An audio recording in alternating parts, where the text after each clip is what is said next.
So I came up with the idea that I was going to do freelance, and I set the goal that I'm going to be published in a magazine by the end of this year. And yeah, started writing for Game Informer pretty regularly, a few pieces in Hyper here and there. And basically everything, I would write everything and then try and sell it. A lot of freelancers would be like pitch ideas and then do the story. I would just write everything, and anything I didn't sell would go on Pixels for Breakfast.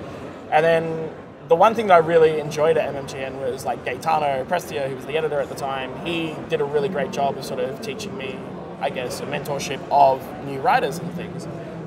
So I wanted to do that. I wanted to give back, I guess. So that's how you and I met, actually. You started doing some articles. I don't even remember how we got in touch, but I just remember you were like, yeah, I want to write. I think I just hit you up one time. I'm like, oh, this seems like a cool site. It's Australian. It's different to what I was doing before. Yeah, I'll send an email to this Stephen Heller guy. This guy. And with that too, there were no real Australian sites that were just focusing on indie was always our focus at that site. And I think that's, in those early days, we had a pretty decent readership for a tiny little blog, which was really awesome. Like, we still covered some of the big stuff, but I think at that point too, and even now, like, you need to have a niche and do it well. Like, everyone tried, like, why as a little site do you want to read that Call of Duty review? Because I can go read it 1,000 other places. That's right, like, what can you give me that no one else can? Which is also hard to find your audience as well. And yeah, as I said, like, no one was really doing those indie pieces, so I think that's why we sort of worked well in the early days before making that transition to streaming.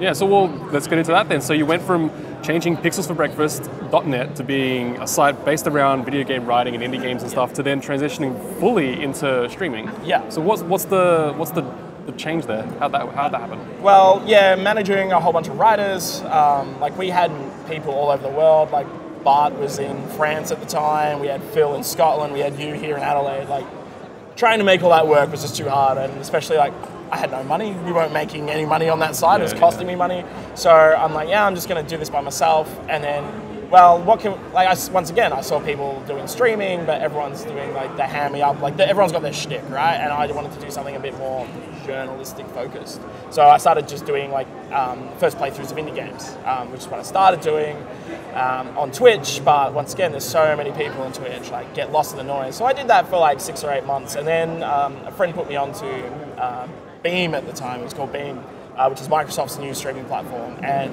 I found that community of people who were a bit more artistic, a bit more friendly, looking to push boundaries of what streaming is, and probably a bit more susceptible to the type of content I wanted to make.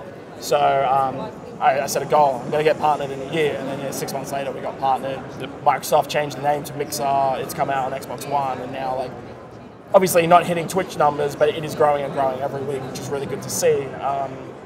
But if I can interrupt there, so you say you became a partner. That was a significant thing though at the time, wasn't it? Oh, absolutely. Like, yeah, they only had about 10 partners. Microsoft was injecting all this money into it.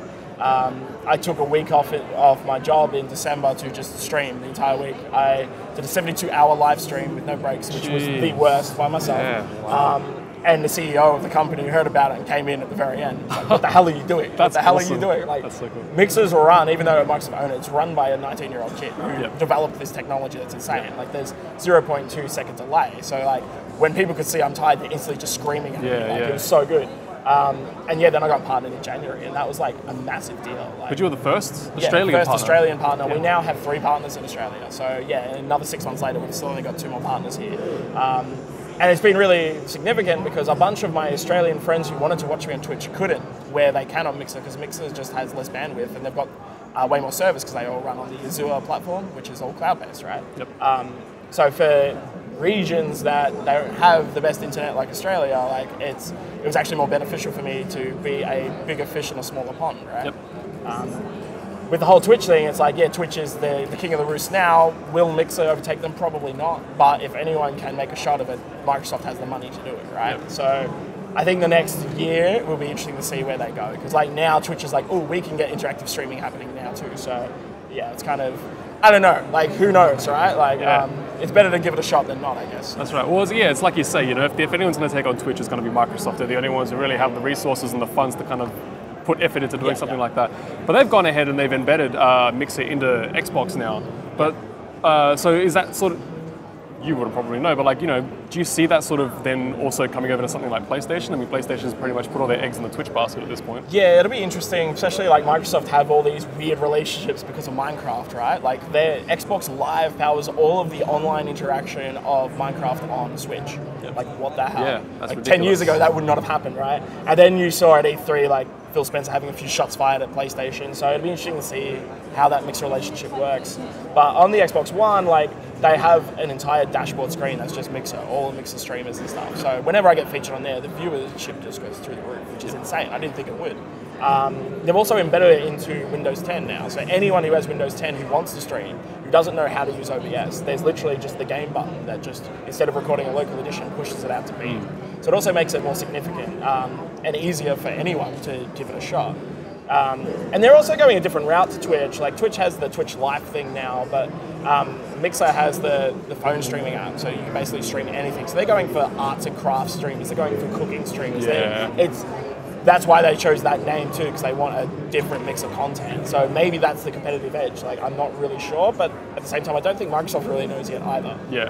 Well, I don't think anyone really knows what this streaming thing's gonna be. Like, I mean, it is so many things. Yeah. All we know is it's going to get bigger and bigger. It's becoming That's right. more and more important, even from like a PR perspective. Like they have entire like streamer only areas at E3 and PAX and stuff now, and like the Twitch booth is like, hey, we'll give you a computer so you can just make content for us the entire time. Yep. Which then once again you're running into that issue where people aren't paying writers back in when we were doing that stuff.